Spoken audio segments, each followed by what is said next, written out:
펜타곤이 발칵 뒤집혔습니다. 310억 달러짜리 미국 정찰위성 8기가 하룻밤 만에 전부 먹통이 됐습니다. 그런데 유일하게 눈을 뜨고 있는 위성이 하나 있었습니다. 3주 전 미 국방부 차관보가 장난감이라 비웃고 자료를 쓰레기통에 던진 바로 그 한국 위성이었습니다. 백악관에서 전화가 왔습니다. 세계 최강 미국이 한국에 무릎 꿇은 충격적인 전말을 지금 공개합니다. 시작하기 전 구독과 좋아요, 그리고 대한민국 화이팅 댓글로 한국을 응원해주세요. 펜타곤 지하 3층 국가지휘센터의 비상등이 미친 듯이 깜빡이고 있었습니다. 310억 달러를 쏟아부은 미국의 정찰위성 시스템이 단 하룻밤 만에 전부 먹통이 되었습니다. 8기의 최첨단 정찰위성이 동시에 눈이 멀었습니다. 이스라엘의 오펙 위성 3기도 블라인드 상태. 전 세계 서방 진영의 하늘 위 눈이 통째로 꺼져버린 겁니다. 그 순간 백악관 상황실에서 걸려온 한 통의 전화가 제 인생을 송두리째 뒤흔들었습니다.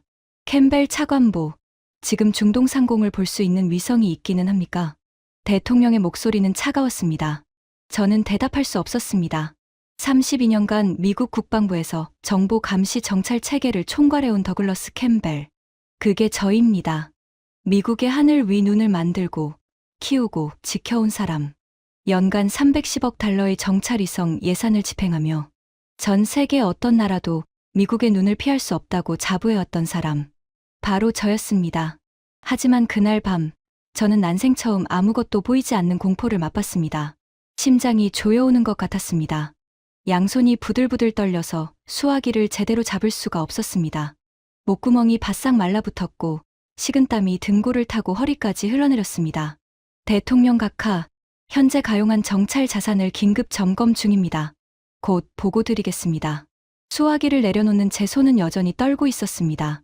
하지만 진짜 공포는 따로 있었습니다. 제가 3주 전에 저지른 일 때문이었습니다. 3주 전, 저는 한국의 정찰위성 기술을 장난감이라 불렀습니다. 한국국방과학연구소 방문단의 브리핑을 5분 만에 잘라버렸습니다. 그들이 내민기술 자료를 읽어보지도 않고 쓰레기통에 던졌습니다. 그리고 지금 310억 달러짜리 미국의 눈이 전부 멀어버린 이 순간, 제가 장난감이라 비웃었던 그 한국 위성만이 유일하게 중동 하늘 위에서 눈을 뜨고 있었습니다. 지금부터 그 소름 돋는 이야기를 시작하겠습니다. 이야기는 3주 전으로 거슬러 올라갑니다. 그날은 워싱턴에 첫눈이 내리던 겨울 아침이었습니다.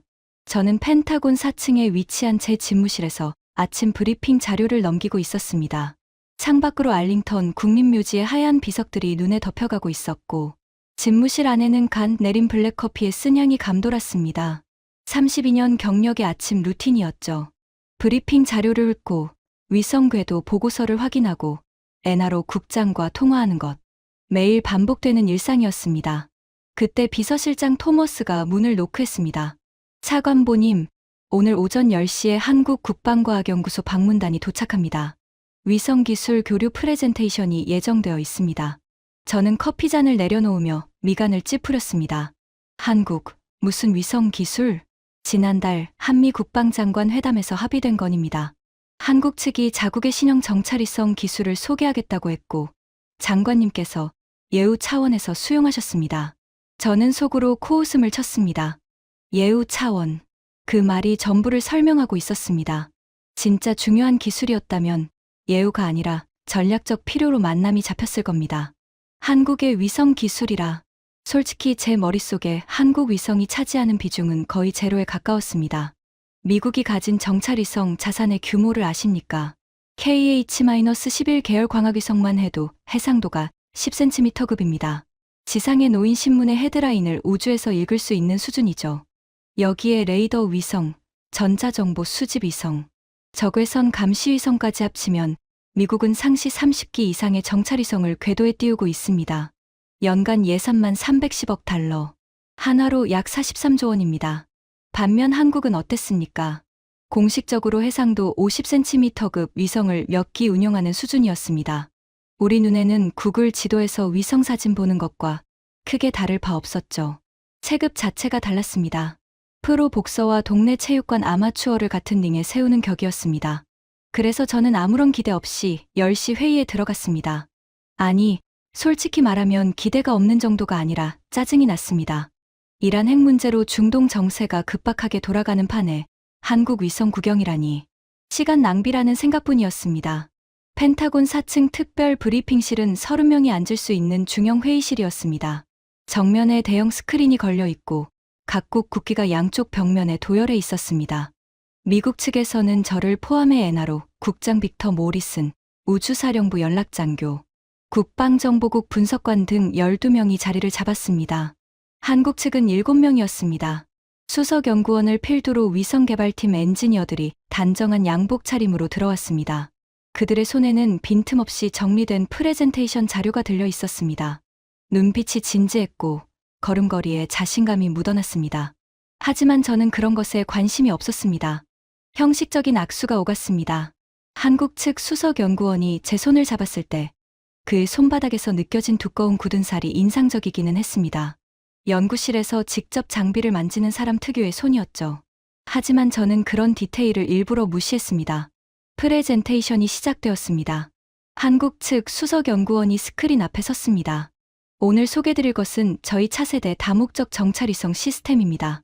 기존 광학 촬영에 더해 합성개구 레이더, 다중대역 동시 운용, 그리고 위성 탑재형 엣지, 컴퓨팅 기능을 통합한 새로운 플랫폼입니다. 스크린에 위성의 3D 모델링이 떴습니다. 작았습니다. 미국의 KH-11이 버스만한 크기인데 비해 한국 위성은 승용차 절반 정도 크기밖에 안 돼 보였습니다. 제 옆에 앉은 빅터 모리슨이 저한테만 들리도록 속삭였습니다. 저거 크기 좀 봐. 우리 위성 태양 전지판 한 짝보다 작은데 저걸로 뭘 찍겠다는 건지. 저는 입꼬리를 올리며 고개를 끄덕였습니다. 빅터의 말이 맞았습니다. 위성의 세계에서는 크기가 곧 능력이었습니다. 렌즈가 클수록 해상도가 올라가고 태양 전지판이 클수록 전력이 넉넉하고 연료 탱크가 클수록 오래 버팁니다. 물리학의 기본 법칙이었죠. 한국 수석연구원이 다음 슬라이드로 넘겼습니다. 저희 시스템의 핵심은 크기가 아닙니다. 두뇌입니다. 위성 내부에 탑재된 고성능 AI 프로세서가 촬영과 동시에 실시간 분석을 수행합니다. 기존 위성이 사진을 찍어 지상으로 보내고 지상에서 수일간 분석하는 방식이라면 저희 위성은 촬영 즉시 결과물을 도출합니다. 지상으로 전송하는 것은 원본 데이터가 아니라 분석이 완료된 최종 보고서입니다. 흥미로운 주장이었습니다. 하지만 저는 들을 마음이 없었습니다. 이미 결론을 내린 상태였으니까요. 5분이 지나자 저는 손을 들었습니다. 잠깐 여기서 멈추겠습니다. 회의실이 조용해졌습니다. 한국 측 수석연구원이 슬라이드 리모컨을 든 채 저를 바라봤습니다. 감사합니다. 인상적인 프레젠테이션입니다. 저는 일어서면서 말했습니다. 목소리는 정중했지만 제 눈빛은 전혀 그렇지 않았다는 걸 스스로도 알고 있었습니다. 하지만 솔직히 말씀드리겠습니다. 위성 정찰의 세계에서 가장 중요한 것은 해상도입니다. 여러분의 위성은 공식적으로 몇 센티미터급입니까? 한국 수석연구원이 잠시 침묵한 뒤 대답했습니다. 현재 운용 중인 시스템은 50cm급입니다. 하지만 차세대 시스템은 15cm급까지 확보했고 레이더 모드에서는 해상도만으로 판단할 수 없는 차원의 정보를 제공합니다. 15cm. 저는 코웃음을 쳤습니다. 이번에는 숨기지도 않았습니다. 15cm. 우리는 10cm입니다. 그리고 차세대는 5cm 이하를 목표로 하고 있죠. 여기 계신 분들 중에 저 숫자의 차이가 뭘 의미하는지 모르는 분은 안 계시겠지만 설명드리자면 이건 약간 더 잘 찍힌다 수준이 아닙니다. 완전히 다른 세계입니다. 한국 수석연구원의 표정이 굳어졌습니다. 하지만 그는 차분하게 말을 이었습니다. 차관보님, 해상도는 중요한 지표이지만 유일한 지표는 아닙니다. 저희가 오늘 보여드리고 싶은 것은 악천후 환경에서의 관통 능력과 실시간 처리 기술입니다. 기상 악화 시 광학위성은 무용지물이 되지만 저희 시스템은 제가 그의 말을 잘랐습니다. 고마운데 그 정도면 됐습니다. 저는 손을 내저으며 의자에 다시 앉았습니다. 빅터, 의견 있나? 제가 엔하로 국장 빅터 모리슨에게 발언권을 넘겼습니다. 빅터는 기다렸다는 듯 몸을 앞으로 기울였습니다. 그는 입가에 비릿한 웃음을 머금고 한국 측을 훑어보았습니다. 실례가 안 된다면 한 가지 여쭤봐도 됩니까? 여러분 위성이 현재 궤도에서 운용 중인 기수가 몇 기입니까? 한국 측 엔지니어 한 명이 대답했습니다. 현재 5기입니다. 오기. 빅터가 고개를 천천히 끄덕였습니다. 그의 목소리에는 노골적인 경멸이 묻어 있었습니다. 우리는 상시 30기 이상을 운용합니다. 예비 기체까지 합치면 50기가 넘죠. 위성 정찰이라는 건 시스템입니다. 한두 기 띄워서 되는 게 아닙니다. 여러분이 가진 오기로는 특정 지역을 하루에 몇 번이나 촬영할 수 있습니까? 재방문 주기가 몇 시간입니까? 한국 측이 대답하려 했지만 빅터가 손을 들어 제지했습니다. 수사적 질문입니다. 대답 안 하셔도 됩니다. 제가 말씀드리고 싶은 건 이겁니다. 여러분의 기술이 아무리 뛰어나다 해도 오기로는 지구를 감시할 수 없습니다. 그건 장난감이에요. 멋진 장난감. 하지만 장난감은 장난감입니다. 장난감. 그 단어가 브리핑실 안에 메아리쳤습니다. 한국 측의 표정이 일제히 경직되었습니다. 수석 연구원에 악수할 때 느꼈던 그 두꺼운 굳은 살. 그 손이 주먹을 쥐는 것이 보였습니다. 하지만 그는 아무 말도 하지 않았습니다. 저는 빅터의 말에 고개를 끄덕이며 시계를 봤습니다. 회의 시작 12분이 지났습니다. 프레젠테이션은 여기까지 하겠습니다. 여러분의 기술 발전에 박수를 보냅니다. 하지만 솔직히 현 단계에서 미국의 정찰 체계에 한국 위성 데이터를 연동할 필요성은 보이지 않습니다.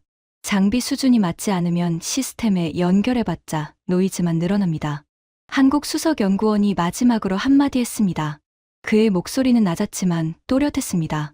차관보님, 하늘이 맑을 때는 누구나 볼 수 있습니다. 진짜 눈의 가치는 아무것도 보이지 않을 때 드러나는 겁니다. 그날이 오면 생각이 달라지실 겁니다. 저는 그 말을 흘려들었습니다. 아무것도 안 보이는 날이 뭔데? 310억 달러짜리 우리 시스템이 못 보는 걸 한국의 5기짜리 위성이 본다고? 농담도 적당히 해야죠. 한국 방문단은 조용히 자료를 정리하고 브리핑실을 나갔습니다. 마지막으로 나가는 수석 연구원의 뒷모습이 유난히 굳었습니다. 분노를 삼키고 있다는 걸 알 수 있었습니다. 하지만 저는 신경 쓰지 않았습니다. 빅터가 씩 웃으며 저에게 말했습니다. 더그, 잘 처리했어. 솔직히 장관이 이 미팅을 잡은 것 자체가 시간 낭비였지. 한국 위성 데이터를 우리 시스템에 연동하면 오히려 데이터 품질이 떨어져. 구글 어스 수준의 사진을 군사 등급 네트워크에 넣을 수는 없잖아. 저도 웃었습니다. 빅터의 말이 옳다고 확신했으니까요. 그 확신은 3주 뒤에 산산조각이 납니다. 하지만 그때의 저는 전혀 몰랐습니다. 제가 쓰레기통에 던진 그 기술 자료가 얼마나 대단한 것이었는지를. 제가 장난감이라 비웃은 그 위성이 곧 미국의 목숨줄을 쥐게 될 거라는 것을 말입니다. 그날 저녁, 저는 알링턴의 자택에 돌아와 와인 한 잔을 마시며 한국 방문단의 일을 까맣게 잊었습니다. 3주 뒤, 잠에서 깨어난 건 새벽 3시였습니다. 침대 옆 보안 전화기가 붉은 빛을 내며 울리고 있었습니다. 빨간 전화기가 울린다는 것은 한 가지를 의미합니다. 국가 비상사태. 차관보님, 중동 상황이 급변했습니다. 지금 즉시 펜타곤으로 오셔야 합니다. 제 운전병이 대기하고 있었습니다. 알링턴에서 펜타곤까지 차로 7분. 이 7분 동안 보안 태블릿으로 전달받은 상황 보고서는 제 혈압을 급격하게 끌어올렸습니다. 6시간 전, 적국의 핵시설에서 대규모 활동이 포착되었습니다. 지하 벙커에서 미사일 이동 징후가 있었고 핵탄두 장착 가능성이 보고되었습니다. 하지만 정확한 위치와 규모를 확인할 수 없었습니다. 이유는 단 하나. 우리 위성이 아무것도 보지 못하고 있었기 때문입니다. 펜타곤 지하 3층 국가지휘센터에 도착했을 때 그곳은 이미 전쟁터였습니다. 30개의 대형 모니터가 벽면을 가득 채우고 있었지만 그중 절반은 정적 화면이거나 신호 없음이라는 글자를 내뿜고 있었습니다. 형광등 불빛 아래 50여 명의 분석관과 장교들의 얼굴은 하나같이 창백했고 키보드를 두드리는 소리와 다급한 통화 소리가 뒤섞여 있었습니다. 빅터 모리슨이 저를 보자마자 달려왔습니다. 3주 전 한국 위성을 비웃던 그 여유만만한 표정은 온데간데 없었습니다. 넥타이가 풀어져 있었고 눈 밑에는 푸른 그림자가 내려앉아 있었습니다. 더그, 최악이야. KH-11 3기가 전자전 공격으로 센서가 포화됐어. 적국이 러시아제 크라스와 전자전 장비를 가동했는데 우리 위성 주파수를 정확히 겨냥하고 있어. 이건 우리 주파수 정보가 유출됐다는 뜻이야. 나머지 위성은?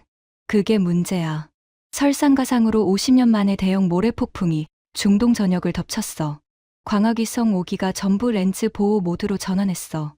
억지로 렌즈를 열면 모래 입자의 코팅이 벗겨져서 수십억 달러짜리 위성이 고철이 돼 저는 심장이 철렁 내려앉는 것을 느꼈습니다. 두 다리에서 힘이 빠져나가는 것 같았습니다. 전자전으로 3기, 모래 폭풍으로 5기, 8기가 동시에 무력화된 겁니다. 이스라엘은 오펙 위성도 같은 상황이야. 그쪽도 모래 폭풍에 광학 위성을 접었어.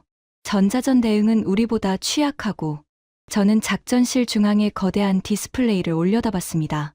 중동 지역 지도 위에 각국 위성의 궤도가 표시되어 있었습니다. 미국 위성은 빨간색, 이스라엘은 보라색, 유럽은 파란색. 모든 점들이 중동 상공을 피해 물러나 있거나 비활성 상태를 나타내는 회색으로 변해 있었습니다. 그때 저는 지도 한 구석에서 깜빡이는 작은 점 하나를 발견했습니다. 초록색, 한국 위성이었습니다. 모든 위성이 눈을 감고 후퇴한 그 폭풍의 한가운데를 초록색 점 하나가 유유히 관통하고 있었습니다. 마치 태풍의 눈을 뚫고 날아가는 한 마리 독수리처럼 저는 그 초록색 점을 멍하니 바라봤습니다. 3주 전 제가 장난감이라 비웃었던 바로 그 위성이었습니다.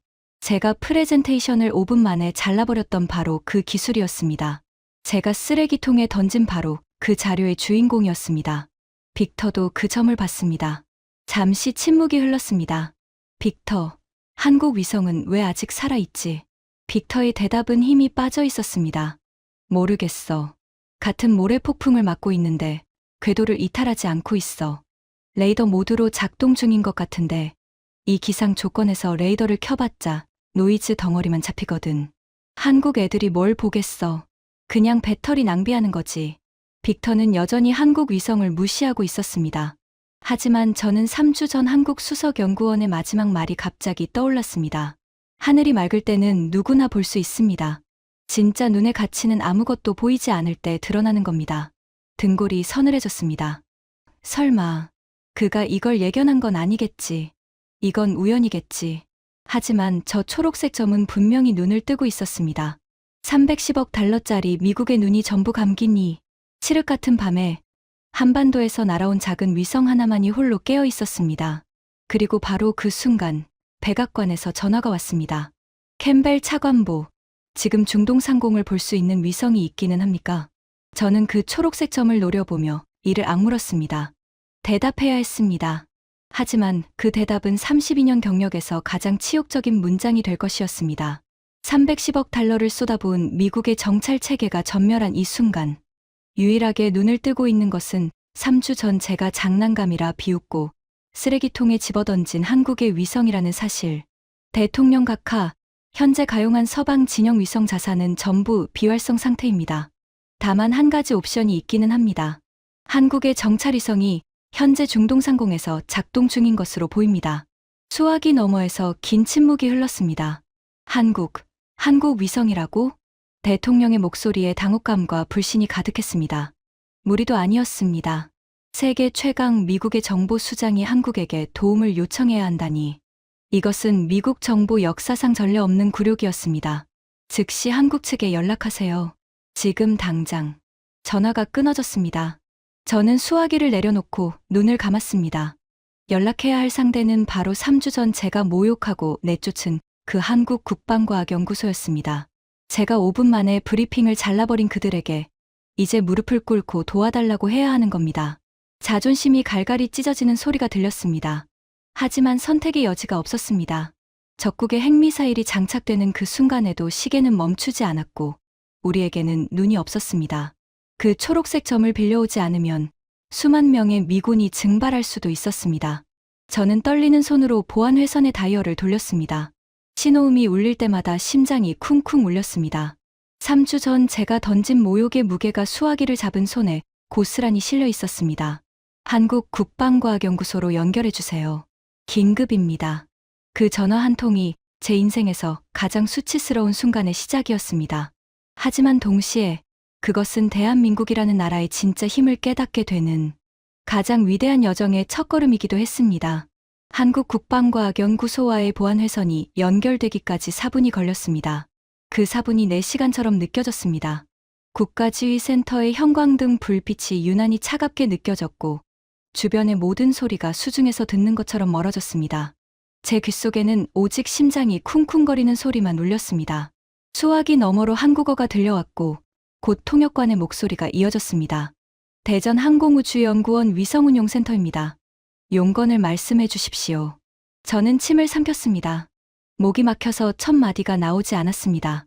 32년간 전 세계 정보기관에 명령을 내리고 동맹국의 정보를 하사하듯 내려주던 제가 3주 전 장난감이라 비웃은 상대에게 도와달라는 말을 해야 하는 겁니다. 미 국방부 차관보 더글러스 캠벨입니다. 한국 측의 정찰위성 운용 책임자와 긴급 통화를 요청합니다. 잠시 기다려 주십시오. 1분이 지났습니다. 2분이 지났습니다. 빅터 모리슨이 제 옆에 서서 초조하게 손톱을 물어뜯고 있었습니다.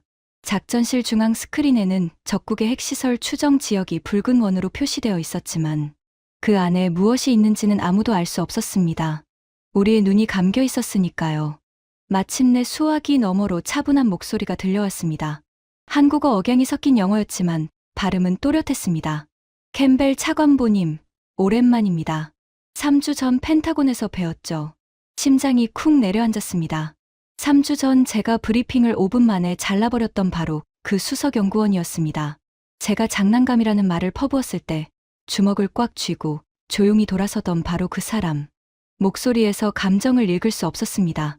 분노인지, 조소인지, 아니면 그저 사무적인 것인지. 그 무표정한 차분함이 오히려 제 가슴을 더 깊이 찔렀습니다. 박사님, 현재 중동 상황을 아시리라 생각합니다.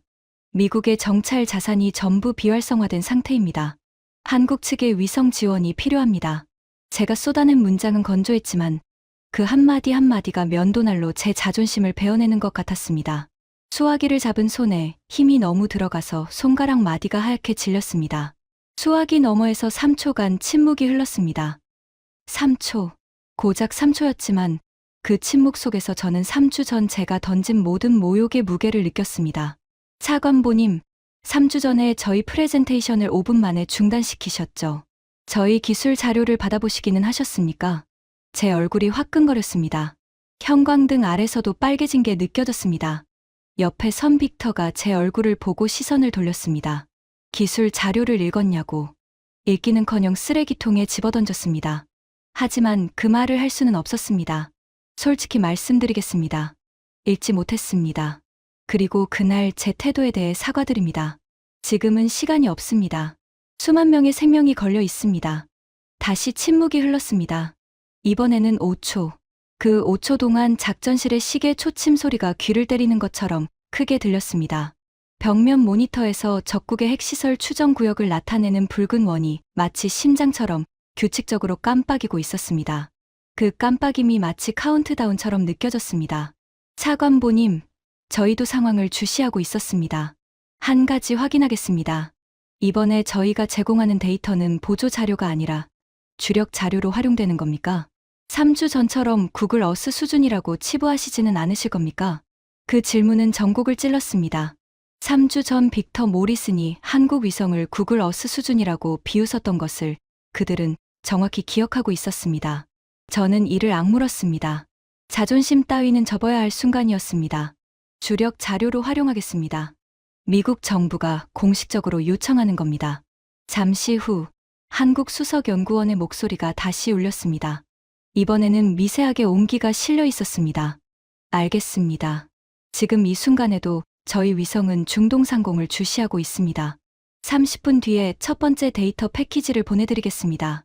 하지만 차관보님, 한 가지만 말씀드리겠습니다. 뭡니까?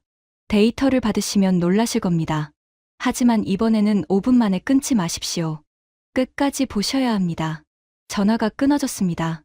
제 손에는 아직도 수화기의 진동이 남아있는 것 같았습니다. 빅터가 조심스럽게 물었습니다. 뭐래? 30분 뒤에 데이터를 보내준단다. 빅터가 코웃음을 쳤습니다. 이 모래 폭풍 속에서 보내봤자 흐릿한 노이즈 덩어리겠지. 참고 자료 정도는 될 수도 있겠지만. 하지만 저는 빅터처럼 웃을 수가 없었습니다. 한국 수석연구원의 마지막 말이 뇌리에 박혀 있었습니다. 놀라실 겁니다. 그의 목소리에 담긴 그 자신감. 그것은 허세가 아니었습니다. 모욕을 당하고도 분노하지 않고 도와달라는 요청에 복수하지 않고 오히려 담담하게 데이터를 보내주겠다는 그 여유. 그 여유의 근거가 무엇인지 궁금해지기 시작했습니다. 30분. 그 시간 동안 저는 자리에 앉아 커피도 마시지 못했습니다. 모니터 구석에서 초록색으로 빛나는 한국 위성의 궤적만 노려보고 있었습니다. 그 작은 점은 여전히 모래 폭풍 한가운데를 유유히 관통하며 궤도를 유지하고 있었습니다. 미국의 위성들이 전부 꼬리를 말고 도망친 그 지옥 같은 하늘을 말입니다. 정확히 28분 뒤 보안 통신망을 통해 한국에서 데이터 패키지가 도착했습니다. 용량은 53MB. 제 옆에 앉은 수석 분석관 레이첼 파커가 화면을 보자마자 눈살을 찌푸렸습니다. 53MB. 위성 원본 영상치고는 너무 작은데요. 고해상도 사진 한 장이면 보통 수기가는 되거든요. 이건 뭐 파워포인트 파일 하나 수준인데. 하지만 저는 3주 전 한국 수석연구원이 프레젠테이션에서 했던 말이 갑자기 떠올랐습니다. 위성 내부에서 AI가 실시간 분석을 수행한다. 지상으로 전송하는 것은 원본 데이터가 아니라 분석이 완료된 최종 보고서다. 그때는 흘려들었던 말이었지만 지금 53MB라는 숫자를 보자 등줄기를 타고 전류가 흐르는 것 같았습니다. 잠깐, 레이첼. 이건 원본 사진이 아니야. 위성이 직접 분석해서 보낸 결과물이야. 네? 위성 안에서 분석을 했다고요? 그게 가능합니까? 레이첼의 눈이 휘둥그레졌습니다. 무리도 아니었습니다. 위성이라는 극한 환경에서 방사선과 극단적 온도 변화를 견디며 고도의 AI 연산을 수행한다는 것은 당시 미국에서조차 연구 단계에 있던 기술이었습니다. 우리 NASA와 NRO가 공동으로 5년째 개발 중이었지만 아직 프로토타입조차 완성하지 못한 기술이었습니다. 그런데 한국이 그걸 이미 실전 배치했다는 겁니까? 열어봐. 레이첼이 파일을 열었습니다. 복호화 과정을 거치자 화면에 이미지가 떠올랐습니다. 그 순간 작전실 안의 공기가 얼어붙었습니다. 맙소사. 레이첼의 입에서 저도 모르게 탄성이 터져 나왔습니다. 저도 의자에서 벌떡 일어났습니다. 빅터 모리슨이 제 등 뒤에서 모니터를 들여다보다가 안경을 벗었다 쓰기를 반복했습니다. 화면에 떠오른 것은 흐릿한 노이즈 덩어리가 아니었습니다. 세상에 모래 폭풍 한가운데서 찍었다는 것이 믿기지 않을 만큼 선명한 영상이 거기 있었습니다. 그런데 일반적인 사진이 아니었습니다. 7가지 색깔의 등고선이 동심원을 그리며 퍼져나가는 입체적인 지형도였습니다. 지표면부터 지하 42m까지 마치 뼛속까지 드러낸 CT 촬영. 사진처럼 땅속에 구조물이 층층이 벗겨져 있었습니다. 이건 어떻게 찍은 겁니까? 레이첼이 데이터 헤더를 분석하기 시작했습니다. 손가락이 키보드 위를 미친 듯이 날아다녔습니다. 30초 뒤 그녀가 고개를 들었을 때 얼굴에는 경악과 경외가 뒤섞여 있었습니다. 차관보님, 한국 위성이 다중대역 SAR을 동시에 운용했습니다. X밴드와 L밴드를 동시에 쏘면서 모래 입자의 난반사 패턴을 실시간으로 계산해서 노이즈를 제거한 겁니다. 이건 우리 NRO 기술연구소에서 이론적으로만 검토하던 기술입니다. 논문조차 아직 안 나온 기술이에요. 그런데 한국은 이걸 실전에서 쓰고 있습니다. 저는 다리에 힘이 풀려 의자에 주저앉았습니다. 빅터 모리슨도 말을 잃었습니다. 3주 전 그가 장난감이라 불렀던 그 작은 위성이 미국이 이론, 연구 단계에서 끙끙대고 있는 기술을 이미 실전에 투입하고 있었다는 사실. 그것은 우리의 상식을 완전히 뒤집어 엎는 것이었습니다. 하지만 충격은 이제 시작에 불과했습니다. 더 보세요. 레이첼이 화면을 스크롤했습니다. 등고선 지도 아래에는 한국 위성의 AI가 작성한 분석 보고서가 첨부되어 있었습니다. 영어와 한국어가 병기된 그 보고서는 소름 끼칠 정도로 정밀했습니다. 타겟 식별 지하 복합시설, 깊이 42m, 총 4개 층, 1층 인원거주 구역, 열원 52개 감지, 추정 인원 48에서 55명, 2층 전자 장비 집중 구역, 전자기 방출 패턴 분석 결과, 우라늄 농축 원심 분리기 가동 징후, 3층 대형 엔진 테스트 구역, 최근 72시간 이내 고온 연소 흔적, 지표면 열복사 잔여량으로 추정한 연소 온도 섭씨 2800도, 4층 차폐 강화 구역, 이중 콘크리트 차폐벽, 방사선 차폐 구조 확인, 핵물질 저장소 추정, 신뢰도 98.7%. 저는 보고서를 읽는 동안 손이 떨려서 마우스를 제대로 잡을 수가 없었습니다. 이건 단순한 위성 사진이 아니었습니다. 이것은 완벽한 작전 보고서였습니다. 우리 엔하로 분석관 200명이 3일 밤을 새워도 만들기 힘든 수준의 보고서를 한국 위성 하나가 궤도를 도는 몇 분 안에 완성해서 보내온 겁니다. 잠깐, 이 데이터 아래에 뭔가 더 있어요. 레이첼이 스크롤을 더 내렸습니다. 화면 하단에는 색깔이 다른 데이터 블록이 하나 더 있었습니다. 그것을 열자 기괴한 파형 그래프가 나타났습니다. 이건 뭐지? 지표면 변이 데이터입니다. 한국 위성이 같은 지점을 2번 통과하면서 간섭계 레이더로 촬영한 겁니다. 첫 번째 통과 때와 두 번째 통과 때 사이의 지표면이 0.3mm 수축했습니다. 0.3mm, 500km 상공에서 0.3mm를 감지했다고? 네, 차관보님. 지하 엔진 테스트로 뜨거워진 흙이 식으면서 미세하게 가라앉은 겁니다. 한국 위성은 이 수축 패턴을 분석해서 지하 구조물의 정확한 형태를 역추적했습니다. 여기 빨간 구역이 엔진실이고 그 오른쪽 노란 통로가 핵탄두, 보관실로 이어지는 경로입니다. 빅터 모리슨이 뒤로 물러났습니다. 그의 얼굴에서 피가 빠져나가는 것이 보였습니다. 3주 전 장난감이라 비웃던 그 남자가 지금은 창백한 얼굴로 입술을 달싹이고 있었습니다. 이게 가능해? 우리 KH-11도 이런 건 못하는데. 이건 마법 아니야? 마법이 아닙니다. 모리슨 국장님. 기술입니다. 레이첼이 차분하게 대답했습니다. 하지만 그녀의 눈에도 경탄의 빛이 가득했습니다. 한국은 하드웨어의 크기로 승부하지 않았습니다. 소프트웨어와 인공지능으로 물리적 한계를 돌파한 겁니다. 우리가 렌즈를 키우고 위성 덩치를 불리는 동안 그들은 위성에게 두뇌를 심었습니다. 생각하는 위성을 만든 겁니다. 제 머릿속에서 3주 전의 기억이 비수처럼 꽂혔습니다. 한국 수석연구원이 프레젠테이션 첫 슬라이드에서 했던 말. 저희 시스템의 핵심은 크기가 아닙니다. 두뇌입니다. 그때 저는 그 말을 코웃음으로 받아넘겼습니다. 하지만 지금 눈앞의 데이터가 그 말이 허풍이 아니었음을 처절하게 증명하고 있었습니다. 한국 데이터의 충격파는 펜타곤을 넘어 순식간에 퍼져나갔습니다. 첫 번째 데이터 패키지가 도착한 지 2시간 만에 제 앞에는 전 세계 정보기관에서 걸려온 통화 요청이 14건이나 쌓여 있었습니다. 가장 먼저 반응한 것은 이스라엘이었습니다. 모사드 기술정보국장 아비 골란이 긴급 보안 회선으로 연락해왔습니다. 그의 목소리는 평소의 느긋함이 완전히 사라진 상태였습니다. 캠벨, 한국이 보내온 데이터를 공유받았다. 우리 분석팀이 검증했는데 결과가 경악스럽다. 우리 오펙 위성이 15년간 추적하면서 윤곽조차 잡지 못한 시설의 내부 구조가 4개 층까지 완벽하게 드러나 있다. 이건 어떻게 가능한 건가? 저도 같은 질문을 하고 있는 중입니다. 이봐, 우리 이스라엘과 한국 사이에 정보 공유 협정을 체결하고 싶다. 즉시, 가격은 상관없어. 한국 위성 데이터에 대한 우선 접근권만 확보할 수 있다면 무엇이든 제공하겠다. 이스라엘이 무엇이든이라는 단어를 꺼낸 것은 제가 32년 경력에서 처음 본 일이었습니다. 이스라엘은 정보 세계에서 절대로 먼저 머리를 숙이지 않는 나라입니다. 미국에게조차 대등한 거래를 고집하는 그들이 한국에게 먼저 손을 내밀고 있었습니다. 두 번째 충격은 영국에서 왔습니다. GCHQ 소속 위성 분석관이 비공식 채널로 연락해왔습니다. 캠벨, 파이브 아이즈 회의를 소집해야 합니다. 한국 위성 데이터를 분석한 결과 우리의 기술 평가가 완전히 잘못되어 있었습니다. 한국의 SAR 기술은 현재 서방 진영 어디에도 없는 수준입니다. 영국 기술로는 최소 8년은 뒤처져 있습니다. 8년. 그 숫자가 제 머릿속에서 맴돌았습니다. 하지만 진짜 쇼크는 세 번째였습니다. CIA 동아시아 담당 부서에서 입수한 중국 측 동향 보고서가 올라왔습니다.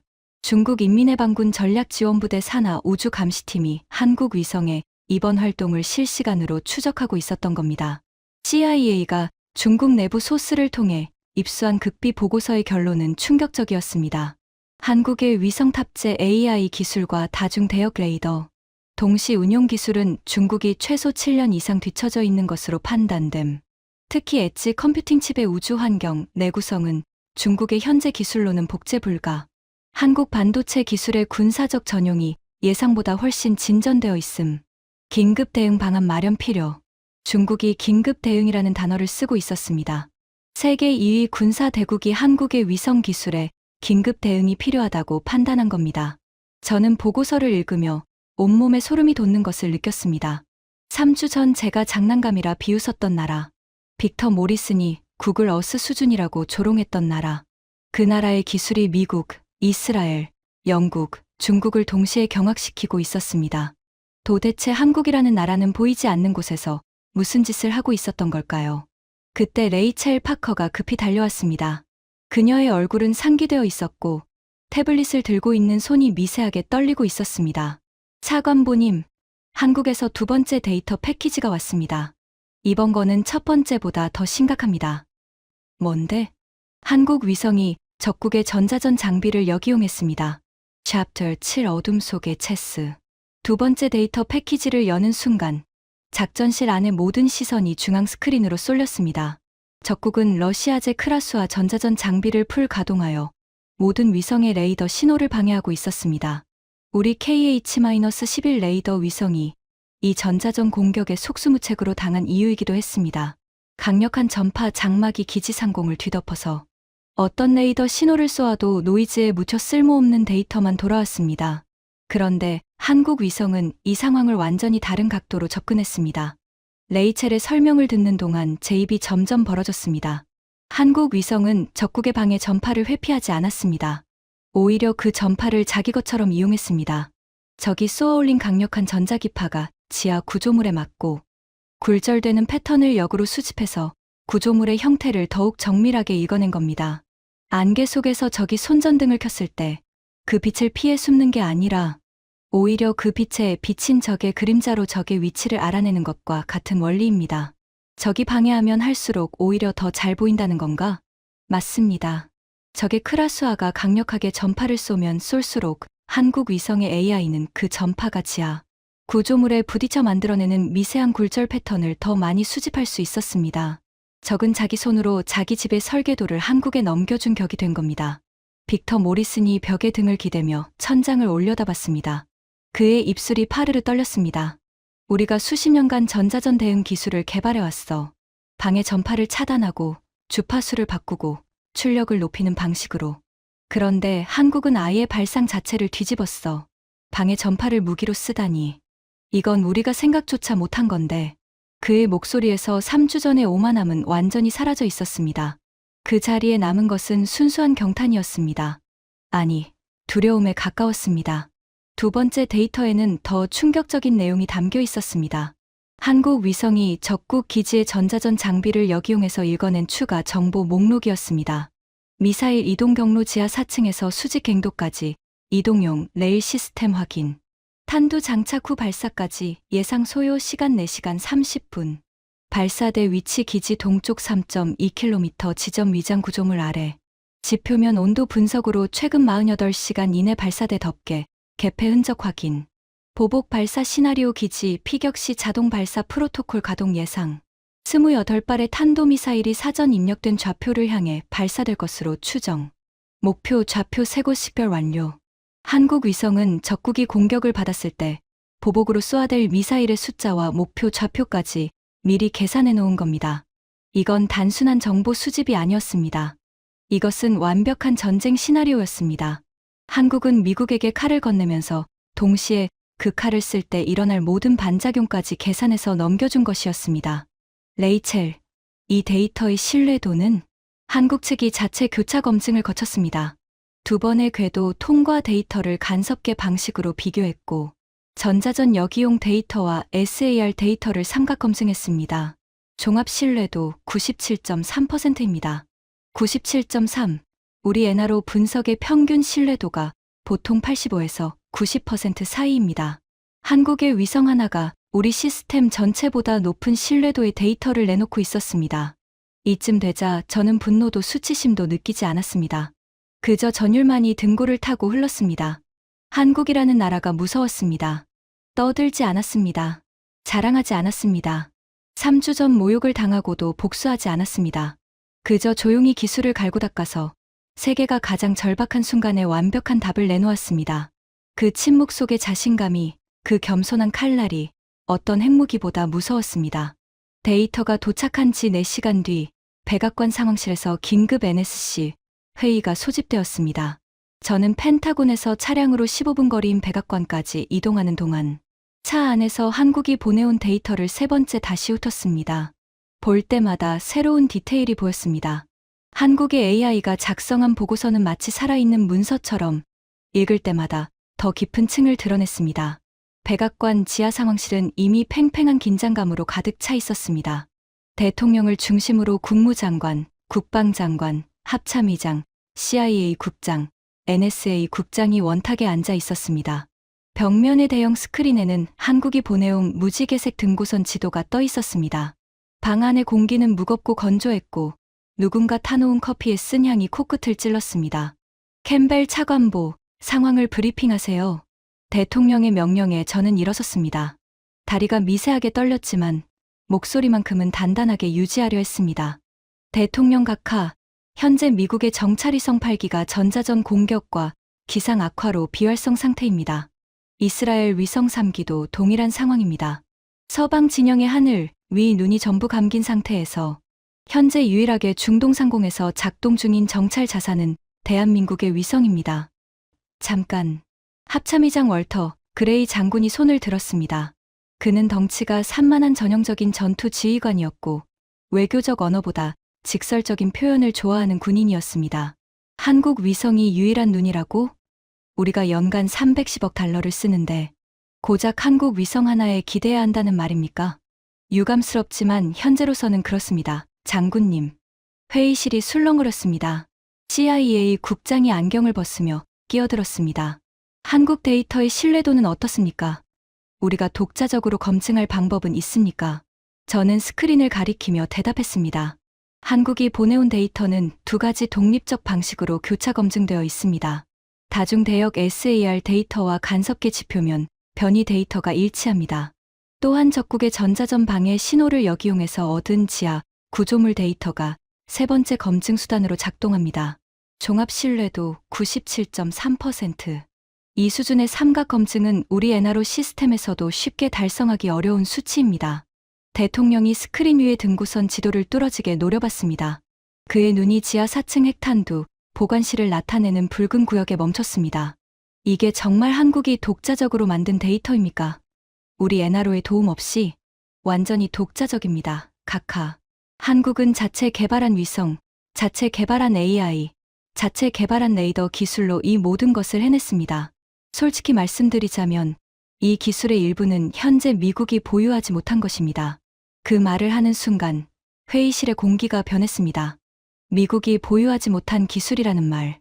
정보 감시 정찰 분야에서 미국이 세계 최강이라는 전제가 무너지는 순간이었습니다. 합참의장 그레이 장군이 주먹으로 탁자를 내리쳤습니다. 310억 달러를 쓰고도 한국만 못하다는 소리입니까? 도대체 그 예산이 어디로 간 겁니까? 장군님, 예산의 문제가 아닙니다. 접근 방식의 차이입니다. 우리는 위성을 크게, 렌즈를 크게, 시스템을 크게 만드는 데 집중했습니다. 하드웨어의 힘으로 밀어붙이는 전략이었죠. 하지만 한국은 완전히 다른 길을 갔습니다. 위성 크기는 우리의 5분의 1이지만 그 안에 인간의 두뇌에 해당하는 인공지능을 심었습니다. 하드웨어의 한계를 소프트웨어로 돌파한 겁니다. 그리고 그 소프트웨어의 근간은 한국이 세계 최고인 반도체 기술입니다. 대통령이 잠시 눈을 감았습니다. 회의실에 무거운 침묵이 내려앉았습니다. 벽시계의 초침 소리가 유난히 크게 들렸습니다. 30초가 지났을까 대통령이 눈을 뜨고 결단을 내렸습니다. 캠벨 차관보, 한국 데이터를 기반으로 타격 작전을 수립하세요. 한국 위성의 실시간 좌표를 폭격기 유도 시스템에 직접 연동합니다. 그리고 한국 대통령에게 직접 전화하겠습니다. 이 정보를 공유해준 것에 대한 감사와 함께 향후 한국 위성 데이터를 미국의 최우선 정보 자산으로 격상하겠다고 전하겠습니다. 제가 대통령에게 질문했습니다. 각하, 타격 후 적국의 보복 미사일에 대한 방어 계획은 어떻게 하시겠습니까? 한국 위성이 파악한 바로는 28발의 탄도미사일이 발사될 것으로 예상됩니다. 대통령이 고개를 돌려 국방장관을 바라봤습니다. 국방장관이 태블릿을 들어보였습니다. 각하, 현재 중동 미군 기지에는 패트리어트 방어 체계가 배치되어 있습니다. 하지만 28발을 동시에 상대하기에는 포대 숫자가 부족합니다. 다만 아랍에미리트 알다프라 기지에 동맹국이 배치한 추가 요격 체계가 있습니다. 어떤 체계입니까? 대한민국의 천공 미사일 방어 시스템입니다. 회의실이 다시 한번 술렁거렸습니다. 하늘의 눈도 한국, 지상의 방패도 한국. 세계 최강 미국의 안보가 한국의 기술 두 가지에 달려 있다는 현실이 눈앞에 펼쳐진 겁니다. 합참의장이 탁자 위에 팔을 내려놓으며 한숨을 쉬었습니다. 한국이 눈이 되고 한국이 방패가 된다. 이건 우리가 상상도 못한 시나리오야. 대통령이 자리에서 일어났습니다. 더 이상 머뭇거릴 시간이 없습니다. 작전명을 정하세요. 한국 위성이 제공하는 실시간 좌표로 정밀 타격을 감행하고 보복 미사일은 천궁 체계가 막습니다. 이 작전의 성패는 한국 기술의 정확도에 달려 있습니다. 실행하세요. 작전명 오로라 선라이즈. 대통령이 상황실을 나간 뒤 저는 자리에 주저앉아 한참 동안 움직이지 못했습니다.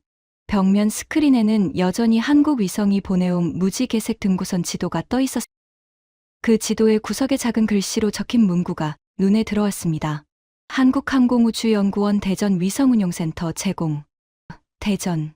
한국의 작은 도시. 그곳의 연구실에서 밤을 새운 엔지니어들이 만든 위성 하나가 이 순간 세계의 운명을 좌우하고 있었습니다. 310억 달러가 실패한 일을 그 대전이라는 곳의 연구원들이 해낸 겁니다. 눈시울이 뜨거워졌습니다. 분함인지 부러움인지 경외인지 알 수 없는 감정이 뒤섞여 가슴 한가운데를 짓눌렀습니다. 하지만 감상에 빠질 시간이 없었습니다. 이제 실전이었습니다. 한국의 눈이 찾아낸 적의 급소를 향해 미국의 칼이 날아가야 했고 그 뒤에 쏟아질 죽음의 비를 한국의 방패가 막아내야 했습니다. 인류의 운명이 한반도에서 시작된 두 가지 기술에 걸려 있었습니다. 저는 떨리는 손으로 보안 전화기를 들었습니다. 엔하로 작전실 연결해 주세요. 그리고 한국 측과의 실시간 데이터 링크를 지금 즉시 개통합니다. 시계를 보니 새벽 5시 47분이었습니다. 워싱턴의 하늘은 아직 어두웠지만 중동 상공 500km에서는 한국의 초록색 눈이 여전히 잠들지 않고 세상을 내려다보고 있었습니다. 그 눈이 찍어낸 좌표 위로 미국의 B-2 스텔스 폭격기가 이미 항로를 잡고 있었습니다. 세계에서 가장 정밀한 눈과 세계에서 가장 강력한 주먹의 조합. 그 조합의 핵심이 한국이라는 사실이 이 밤의 가장 놀라운 반전이었습니다. B-2 스텔스 폭격기 편대가 목표 상공에 진입한 것은 중동 현지 시각 새벽 4시 12분이었습니다. 펜타곤 국가지휘센터의 대형 스크린에는 폭격기의 항로가 실시간으로 표시되고 있었고 그 옆에는 한국 위성이 초 단위로 업데이트하는 목표 지역의 열감지 데이터가 동시에 흘러가고 있었습니다. 한국 위성이 보내온 타격 좌표는 소름이 끼칠 정도로 구체적이었습니다. 단순히 여기를 때려라가 아니었습니다. 지하 42m 아래 3층 엔진실의 북동쪽 모서리 0.3mm 지표면 수축이 가장 크게 관측된 지점 콘크리트 차폐벽의 구조적 취약점이 집중된 반경 2.4m 이내 그곳을 정확히 관통하면 연쇄 폭발이 핵탄두 보관실의 차폐벽까지 무너뜨린다는 시뮬레이션 결과까지 첨부되어 있었습니다. 저는 50여 명의 분석관과 장교들이 가득 찬 작전실 한가운데 서서 스크린을 올려다봤습니다. 손에는 대통령으로부터 전달받은 최종 타격 승인서가 들려 있었습니다. 타격 개시. 제 명령과 동시에 B-2 폭격기의 폭탄창이 열렸습니다. GBU-57 벙커버스터. 무게 14,000kg짜리 지하관통탄 두 발이 사막을 향해 낙하하기 시작했습니다. 한국 위성이 실시간으로 좌표를 수정하며 폭탄의 낙하 궤적을 보정하고 있었습니다. 바람 속도, 기압 변화, 모래폭풍으로 인한 공기, 밀도 차이까지 계산해서 0.1초 단위로 미세한 궤적 조정 데이터를 쏘아보냈습니다. 500km 상공의 위성이 지상의 폭탄에게 길을 알려주고 있었습니다. 전례 없는 한미연합 타격이었습니다. 착탄까지 15초. 레이첼 파커가 카운트를 시작했습니다. 작전실 전체가 숨을 멈췄습니다. 50명이 넘는 사람들이 동시에 숨을 죽이자 에어컨 바람 소리와 서버의 윙거리는 소음만이 공간을 채웠습니다. 10초. 9.8점. 제 양손이 주먹을 쥐고 있었습니다. 손톱이 손바닥에 박히는 통증이 느껴졌지만 풀 수가 없었습니다. 착탄. 스크린 위의 열감지 데이터가 순간적으로 하얗게 폭발했습니다. 지진 감지 센서가 리히터 규모 3.8의 진동을 포착했습니다. 한국 위성은 착탄 순간에도 눈을 감지 않았습니다. 폭발의 열기가 사그라지기도 전에 SAR 레이더를 가동하여 지하 구조물의 파괴 정도를 실시간으로 분석하기 시작했습니다. 3초 뒤 한국 측에서 즉각 보고가 왔습니다. 1차 관통탄 목표 직격, 지하 3층 엔진실 관통 확인, 2차 관통탄 지하 4층 차폐벽 붕괴, 핵탄두 보관 구역 연쇄 폭발 진행 중, 5차 0.8m, 5차 0.8m, 500km 상공의 위성이 제공한 좌표로 투하한 폭탄이 수십 미터의 지하를 관통하고도 목표물에서 겨우 0.8m 벗어났다는 뜻입니다. 한국 위성이 찍어낸 좌표의 정확도가 그만큼 완벽했다는 증거였습니다. 작전실에서 환호가 터져 나오려는 순간 레이첼이 비명에 가까운 목소리로 외쳤습니다. 보복 발사 감지. 탄도미사일 28발 발사. 방위 245도에서 270도 사이. 예상 도달 시간 3분 50초. 한국 위성이 예측한 그대로였습니다. 적국이 피격되자마자 자동 보복 프로토콜이 작동하여 사전에 입력된 좌표를 향해 28발의 탄도미사일이 일제히 솟구쳐 올랐습니다. 목표는 주변 미군 기지와 동맹국 시설이었습니다. 하지만 우리에게는 한국이 미리 계산해둔 보복 시나리오가 있었습니다.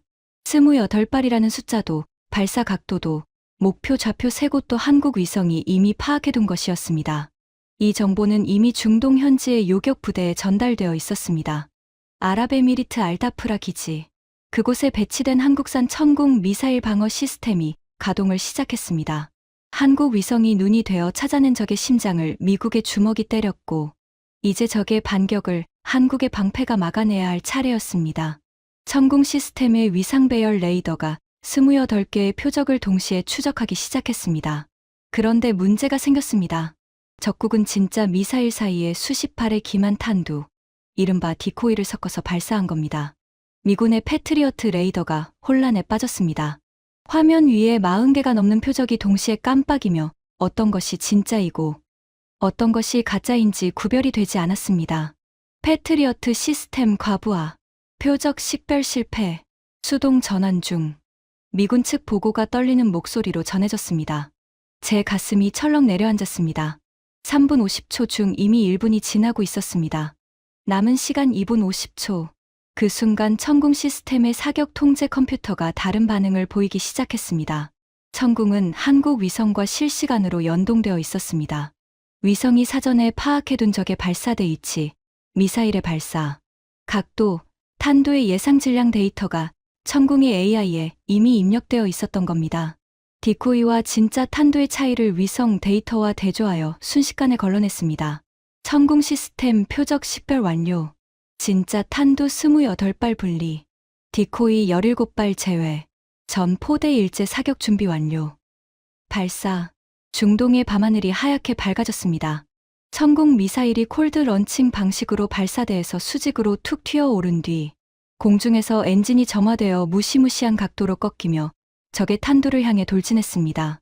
스크린에 표시된 궤적은 마치 밤하늘에 그려진 칼날 같았습니다. 히트 투 킬.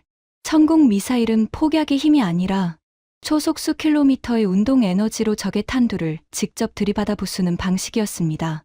150kg의 금속 덩어리가 마하 5 이상의 속도로 돌진할 때 발생하는 충격 에너지는 소형 폭탄과 맞먹습니다. 한 번 명중, 두 번 명중, 세 번 명중. 레이첼이 보고를 읽었습니다. 4번, 5번, 6번. 연쇄적으로 명중 보고가 들어왔습니다. 작전실의 모니터 위에서 적의 미사일을 나타내는 붉은 점들이 하나씩 꺼져갔습니다. 15번 명중, 16번, 17번. 모든 시선이 스크린에 고정되어 있었습니다. 아무도 말을 하지 않았습니다. 숨소리조차 들리지 않았습니다. 25번, 26번, 27번. 마지막 하나가 남았습니다. 28번째 미사일은 다른 것들보다 궤적이 불규칙했습니다. 최종 단계에서 기동 변환을 시도하며 요격을 피하려 했습니다. 3초간의 정적이 흘렀습니다. 그 3초가 3년처럼 느껴졌습니다. 그리고 마침내 28번 명중. 전탄 요격 완료.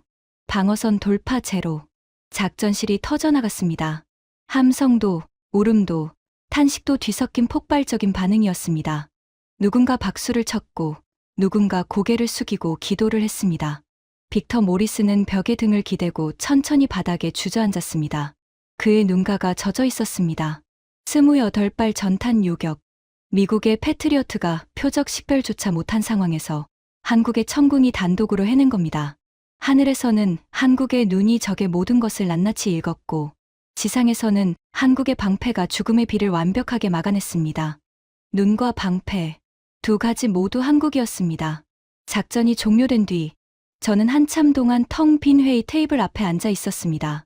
워싱턴의 하늘에는 여명이 밝아오고 있었지만, 제 마음속에는 아직 폭풍이 몰아치고 있었습니다. 3주 전에 제 모습이 떠올랐습니다. 한국 수석연구원의 프레젠테이션을 5분 만에 잘라버리던 제 얼굴, 장난감이라는 단어를 아무렇지도 않게 내뱉던 제 입, 기술 자료를 읽지도 않고 쓰레기통에 던지던 제 손, 그 하나하나가 지금은 비수가 되어 가슴을 찔렀습니다. 그날 오후, 저는 대통령의 지시로 한국 측과 화상회의를 진행했습니다.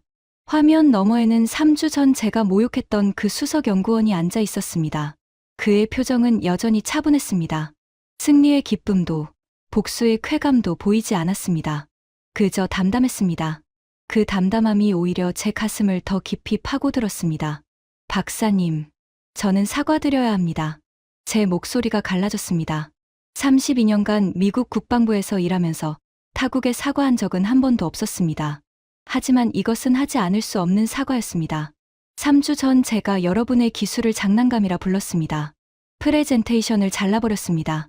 기술 자료를 읽지도 않았습니다. 그것은 무지에서 비롯된 오만이었습니다. 지난 24시간 동안 저는 제 32년 경력 중 가장 큰 교훈을 얻었습니다. 한국의 기술이 미국을 구했습니다. 수만 명의 미군과 동맹국 시민의 목숨을 구했습니다. 진심으로 감사드립니다. 그리고 진심으로 사과드립니다. 화면 너머에서 한국 수석연구원이 미소를 지었습니다. 처음 보는 미소였습니다. 따뜻하면서도 단단한, 이긴 자의 여유가 아니라 동료로 인정받은 자의 안도감 같은 미소였습니다. 차관보님, 저희는 사과를 받으려고 기술을 개발한 것이 아닙니다. 다만 한 가지만 기억해 주셨으면 합니다. 크기가 힘이 아닙니다. 생각하는 힘이 진짜 힘입니다. 저희의 위성은 작습니다. 하지만 그 안에 대한민국의 연구원 수천 명의 밤샘과 땀이 들어 있습니다. 하드웨어는 빌릴 수 있지만 그 안에 심는 지능은 빌릴 수 없습니다. 그것이 저희의 진짜 무기입니다. 그 말에 저는 고개를 숙였습니다. 회의가 끝난 뒤 소식이 속속 들어왔습니다. 이스라엘이 한국과 정보 공유 협정을 공식 제안했습니다. 영국이 파이브 아이즈에 한국을 옵저버로 초대하자는 안건을 상정했습니다. 미상원 군사위원회의 브래들리 의장이 기자회견에서 한국 위성기술 협력 예산을 최우선 배정하겠다고 발표했습니다. 한국 방산 기업들의 주가가 하루 만에 15% 급등했습니다. 세계가 한국을 다시 보기 시작한 겁니다. 하지만 제가 가장 전율한 것은 따로 있었습니다. 한국 외교부 대변인이 외신 기자들의 질문에 대해 남긴 단 한 줄의 답변이었습니다. 확인해 드릴 수 없습니다. 대한민국은 국제 평화와 안보를 위해 최선을 다하고 있을 뿐입니다. 긍정도 부정도 하지 않는 그 차가운 한 문장. 자랑하지 않았습니다. 떠벌리지 않았습니다. 세계를 구해놓고도 묵묵히 고개만 끄덕이는 그 절제된 침묵. 그것이 진짜 강자의 태도였습니다. 만약 그들이 우리가 해냈다고 소리 높여 외쳤다면 오히려 덜 무서웠을 겁니다. 하지만 그들은 아무 말도 하지 않았습니다. 마치 다음에도 필요하면 또 해주겠다는 무언의 약속처럼. 아니, 다음은 당신들 차례일 수도 있다는 조용한 경고처럼. 그날 밤, 저는 집으로 돌아오는 길에 차를 세우고 밤하늘을 올려다봤습니다. 알링턴의 겨울 하늘은 맑았습니다. 수천 개의 별이 총총히 빛나고 있었고 그 별들 사이 어딘가에 한국의 위성이 묵묵히 지구를 돌고 있을 것이었습니다. 눈에 보이지 않는 그 작은 존재가 오늘 밤 수만 명의 생명을 구했습니다. 310억 달러의 거인이 실패한 일을 그 작은 존재가 해냈습니다. 저는 그제야 한국 수석연구원이 3주 전 마지막으로 남긴 말의 진짜 의미를 깨달았습니다. 하늘이 맑을 때는 누구나 볼 수 있습니다. 진짜 눈의 가치는 아무것도 보이지 않을 때 드러나는 겁니다. 그가 옳았습니다. 하늘이 맑을 때 310억 달러의 미국 위성은 화려했습니다. 누구보다 선명하게, 누구보다 넓게 세상을 내려다봤죠. 하지만 폭풍이 몰아치고 적이 눈을 가릴 때 그 거대한 시스템은 무너졌습니다. 반면 한국의 작은 위성은 폭풍 속에서도 눈을 감지 않았습니다. 적의 방해마저 무기로 바꿔버렸습니다. 모래 폭풍이 방패가 아니라 배경 소음이 되게 만들었습니다.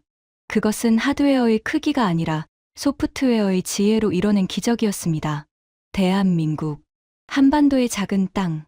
하지만 그 작은 땅에서 시작된 기술이 세계의 질서를 바꾸고 있었습니다. 거대한 덩치로 밀어붙이는 시대는 끝났습니다. 이제는 얼마나 정교하게 생각하는가, 얼마나 깊이 보는가, 보이지 않는 것을 보이게 만드는 지혜를 가졌는가. 그것이 진짜 힘인 시대가 열렸습니다. 그리고 그 시대의 문을 연 것은 대한민국이었습니다. 저는 밤하늘을 향해 조용히 경례를 올렸습니다. 적이었던 적은 없습니다. 하지만 오늘 밤, 저는 32년 군 생활에서 가장 깊은 경의를 표합니다. 대전의 연구실에서 밤을 새우며 이 기적을 만들어낸 한국의 엔지니어들에게, 그들의 손에 박힌 굳은 살에, 그 굳은 살이 만들어낸 잠들지 않는 눈에, 대한민국의 독수리는 지금 이 순간에도 세계의 하늘을 조용히 지키고 있습니다.